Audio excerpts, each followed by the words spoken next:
Le magazine Gambo Ngambo vient d'assister à votre conférence avec un public très attentionné par rapport à ce que vous avez dit. En deux mots, de quoi s'agit pour ceux qui vous suivent, notamment au Congo, en Afrique centrale, en Afrique de l'Est et un petit peu en Afrique de l'Ouest?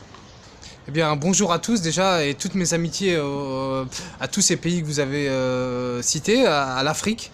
Ce livre concerne une réalité qui est méconnue en Afrique du Nord, en Afrique au sud du Sahara, en Afrique équatoriale, en Afrique de l'Est, en Afrique du Sud. C'est la banlieue. La banlieue, ce sont des territoires en France qui concentrent un certain nombre d'inégalités, avec de la pauvreté, de l'échec scolaire, de la mise à l'écart et un sentiment de distance par rapport au centre. Et c'est ce que j'ai appelé la France à deux vitesses. C'est une injustice française. Ce que moi j'ai fait pour que les choses changent, c'est d'écrire un livre pour saisir les élites françaises, la société politique, pour qu'elles se saisissent de cette question qui dure depuis trop longtemps. Et ce que je propose, c'est de renverser la table avec un plan d'investissement majeur dans l'immatériel, dans le développement économique, pour lutter contre le chômage, qui est un très grand problème, y compris en Afrique, mais c'est un problème en France, y compris pour des enfants d'Africains qui ont choisi de vivre en France. Et vous l'avez intitulé, moi je connais le titre du livre, vous l'avez intitulé comment pour ceux qui nous suivent ou celles qui nous suivent qui voudraient un jour acheter ce livre? Ce livre s'appelle « Que veut la banlieue ?»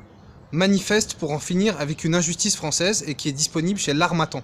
Ouais, en deux mots, un petit parcours par rapport à votre profil. Vous avez fait moi je Sciences suis Po. né dans un quartier populaire et puis j'ai fait des études de philosophie. J'ai eu la chance d'aller jusqu'à l'université en philosophie politique à la Sorbonne. Et puis j'ai passé le concours d'une grande école en France qui s'appelle Sciences Politiques. Et puis je me suis spécialisé dans les affaires internationales et les politiques publiques. Après ce parcours, ça a changé ma vie puisque j'ai compris beaucoup de choses. Et surtout, ça m'a ouvert un horizon de vie que je ne soupçonnais pas avant. Voilà. Merci beaucoup. J'espère que prochainement, on aura l'opportunité de vous avoir sur notre plateau. Merci à vous. Au Ok. revoir. Accent Tissana, Maton Dimingi.